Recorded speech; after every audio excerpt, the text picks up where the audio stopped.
तो हेलो बच्चा पट्टी, कैसे आप सब। आज हम पढ़ेंगे ट्रांसपोर्टेशन इन प्लांट्स। तो ट्रांसपोर्टेशन इन प्लांट्स जो है, हमारा प्लांट्स में दो तरह की ट्रांसपोर्टेशन होती है।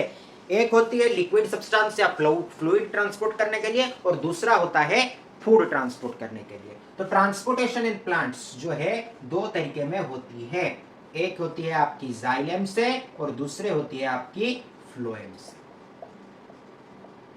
तो जाइलम और फ्लोएम ये जो दोनों चीज है, ये जाइलम फ्लोएम, ये फिर इनका भी है डिफरेंशिएशन या क्लासिफिकेशन। जाइलम का हमारे पास है xylem vessels, xylem tracheids, xylem parenchyma and xylem fibre. Okay, तो जाइलम वेसल्स क्या करता है? ये जो जाइलम वेसल्स है ये बेसिकली आपका प्लांट्स में फ्लूइड ट्रांसपोर्ट करता है। ट्रैकिड्स जो है वो आपका जाइलम जो वेसल है उसको सपोर्ट करता है। जाइलम पैरेन्काइमा क्या है? ऐसे जाइलम वेसल गया होगा और उसके साइड में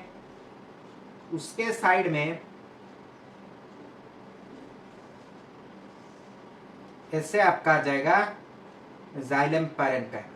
तो जाइलम पैरेन्काइमा यहाँ पे फूड स्टोर करेगा प्लस इसे एक्सटर्नल सपोर्ट देगा। यहाँ पे आ जाएगा आपका ट्रैकिड्स इस साइड में, और यहाँ पे आ जाएगा आपका एक्स्ट्रा सपोर्ट के लिए जाइलम पैरेन्काइमा। फिर क्या आ जाएगा आपका जाइलम फाइबर। जाइलम फाइबर भी क्या होता है? ये आपका ये ऐसे फूड स्टोर करेगा यहाँ पे, और इधर से इसे प्रोटेक्ट करेगा, और ये लैटरल कंडक्शन करेगा। ठीक है, और क्या करेगा? लैटरल कंडक्शन करेगा। फिर आ जाएगा आपका जाइलम फाइबर, ये पूरा का पूरा एक्सटर्नल सपोर्ट देगा, जाइलम वेसल को। ठीक है, अब आ जाएगा आपको, ये हम मिटा देते हैं। अभी हम पढ़ेंगे फ्लोएम के बारे में। तो फ्लोएम का क्लासिफिकेशन, इसके बारे में जानने की डिटेल में बाद में, हमारा अभी फ्लोएम के बारे में जानते हैं। तो फ्लोएम का जो क्लासिफिकेशन है, फ्लोएम का पहला आ जाएगा आपका सीव ट्यूब्स। ठीक है, फिर दूसरा क्या आएगा? सीव सेल्स।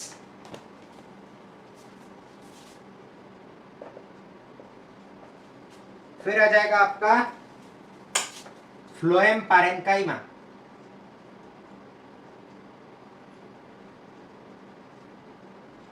फिर आ जाएगा फ्लोएम फाइबर।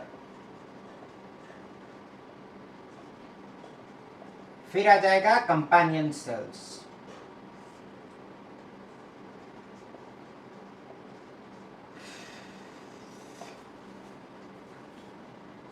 तो जाइलम का जो है वो जाइलम में हम देखने पाए vessel, xylem vessels, xylem tracheids, xylem parenchyma, xylem fibre. Phloem में हम देखेंगे phloem sieve tubes, sieve cells, phloem parenchyma, phloem fibre and companion cells. यहाँ पे 5 चीज देखेंगे हम फ्लोएम। ठीक है, तो अभी हम जानेंगे इनके बारे में डिटेल में। ठीक है, आपका जो बुसेस है उसमें, या छोटे प्लांट्स है, श्रब्स है, बुसेस है, उसमें ये जाइलम या फ्लोएम जैसा कंडक्टिव टिश्यू काम नहीं करता है ट्रांसपोर्ट करने के लिए। वो ऐसे ही उनका रॉ मटेरियल्स जो है एब्जॉर्ब करते हैं। लेकिन जो बड़े बड़े ट्रीज है, बड़े बड़े मतलब कोकोनट ट्री मान लो, आपका मैंगो ट्री मान लो, ठीक है, तो उन सब में इसको आप देखने के पाएंगे। ट्रांसपोर्ट सिस्टम के लिए उन्हें कंडक्टिव टिश्यू चाहिए, और वही कंडक्टिव टिश्यू है आपका जाइलम और फ्लोएम। तो अभी हम देखेंगे कि जाइलम टिश्यू कैसे आपका जो ट्रांसपोर्ट करता है वाटर, रूट से लेकर, हम पानी किधर देते हैं? रूट के पास देते हैं। तो रूट से लेकर वो डिफरेंट पार्ट्स तक कैसे पहुंचाता है, वही हम देखेंगे। तो ये क्या है? ये आपका आ गया रूट्स। ऐसे होगा रूट्स, है कि नहीं? तो ये रूट से ये आ गया आपका प्लांट का बॉडी, जो भी बार्क एंड ऑल होता है। लेकिन ये ही है आपका जाइलम टिश्यू सब कुछ।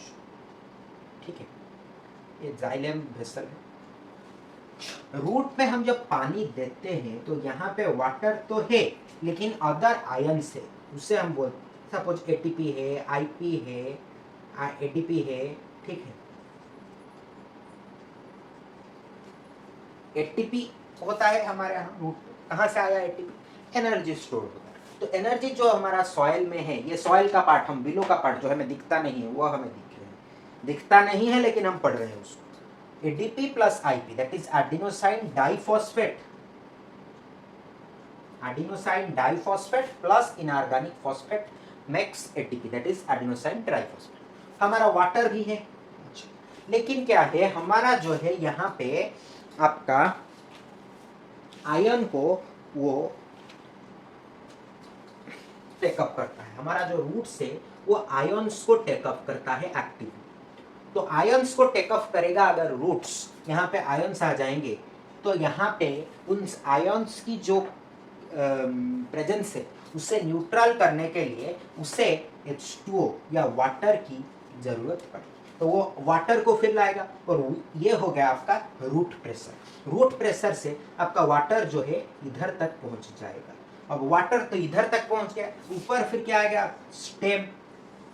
स्टेम जो आ गया, स्टेम में कैसे पानी चढ़ेगा वो देखेंगे, लेकिन स्टेम से पानी कैसा है, फिर स्टेम के अंदर ऐसे है जाइलम वेसल, और यहाँ पे क्या है आपका लीफ से, सपोज, ठीक है, ऐसे ऐसे है आपका लीफ से, ये सब लीफ से। तो ये लीव्स में क्या है, स्टोमाटल पोर। स्टोमाटल पोर में जो है उसका साइड का गार्ड सेल्स है।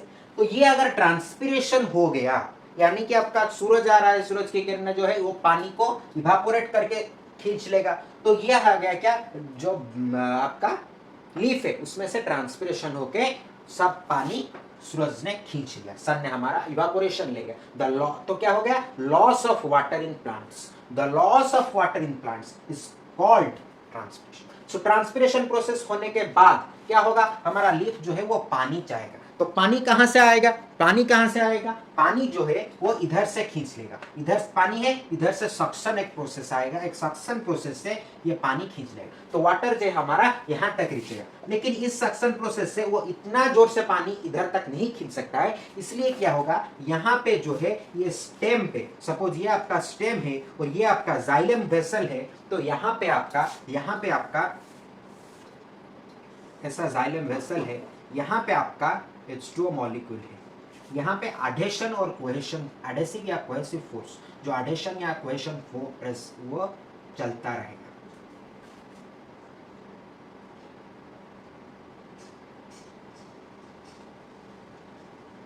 सपोज ये वाटर मॉलिक्यूल से वो ऊपर सक्शन हो रहा है, ठीक है, due to continuous adhesion and cohesion in between the molecules and the xylem wall, the water also takes capillary rise. How it takes capillary rise? This force is called adhesive force and this force is called cohesive force. So due to the continuous adhesive and cohesive process, the water reaches to the leaf. तो इसी process में हमारा जो है root से जाके पानी आपका यहां तक पहुंच जाएगा, कहां तक, लीफ तक, ठीक है। ये था आपका वाटर ट्रांसपोर्टेशन। अब हम जानेंगे ट्रांसपोर्ट ऑफ फूड। तो ट्रांसपोर्ट ऑफ फूड में टिश्यू है, वो फ्लोएम टिश्यू आपका फूड ट्रांसपोर्ट करेगा प्लांट्स में। तो फ्लोएम टिश्यू में हमने पढ़ा था क्या क्या है, sieve tube, sieve cells, companion cells, phloem parenchyma, phloem vessels, phloem fibres, ये सब, ठीक है। तो आपका जो फोटोसिंथेसिस हुआ वो कहाँ पे हुआ, वो आपका लीफ पे हुआ, ठीक है। तो फोटोसिंथेसिस होने से हमारा क्या आया, C6H12O6 आया, यानी कि ग्लूकोज आया, फिर हमारा ऑक्सीजन आया और वाटर आया। तो ग्लूकोज को जितना वो उसे नीड है वो उतना ही यूज करेगा, बाकी जो है वो स्टोर करेगा। तो कहाँ पे स्टोर करेगा, फ्रूट्स पे या रूट्स पे, इधर फ्रूट पे स्टोर करेगा, नहीं तो रूट पे स्टोर करेगा, ठीक है। रूट यानी कि हम कैरेट का रूट को खाते हैं, तो वो रूट्स एडिबल रूट्स है, तो वो रूट में स्टोर करेगा, नहीं तो फ्रूट जैसे मैंगो पे, एप्पल पे स्टोर करेगा, ठीक है। तो वो जब स्टोर करेगा तो यहाँ पे क्या है आपका फ्लोएम टिश्यू है। तो फ्लोएम टिश्यू क्या है, सॉल्युबल प्रोडक्ट्स जो है आपका, सॉल्युबल प्रोडक्ट्स को, जैसे आपका वाटर हो या आपका जो भी कार्बोहाइड्रेट्स हो, ग्लूकोज हो, वो सब सॉल्युबल प्रोडक्ट्स है। तो वो वाटर में सॉल्युबल प्रोडक्ट्स है, तो वो सल्यूट बन जाएंगे। क्या बन जाएंगे, ये है सल्यूट, वो वाटर है, सॉल्वेंट है, वो सॉल्यूशन हो। तो वो जो सॉल्यूशन हो गए, वो सॉल्यूशन जब ट्रांसपोर्ट होते हैं फ्लोएम टिश्यू से, उसे हम बोलते हैं ट्रांसलोकेशन प्रोसेस। क्या बोलते हैं? Translocation process. फिर क्या ट्रांसपोर्ट होता है? जो भी हमारा सॉल्युबल नहीं होता है, जैसे कि अमीनो एसिड्स हो, प्रोटीन्स हो, वो सब वाटर सॉल्युबल नहीं है। तो अमीनो एसिड्स प्रोटीन्स जो है वो इसी एनर्जी से, यहाँ पे जो एनर्जी निकला वो उसी एनर्जी से वो इसे ट्रांसपोर्ट करेगा। कहाँ पे ट्रांसपोर्ट करेगा? उसे रूट्स पे ट्रांसपोर्ट करेगा या तो फ्रूट्स पे ट्रांसपोर्ट करेगा। ठीक है, तो ये रूट्स या फ्रूट्स पे ट्रांसपोर्ट करेगा।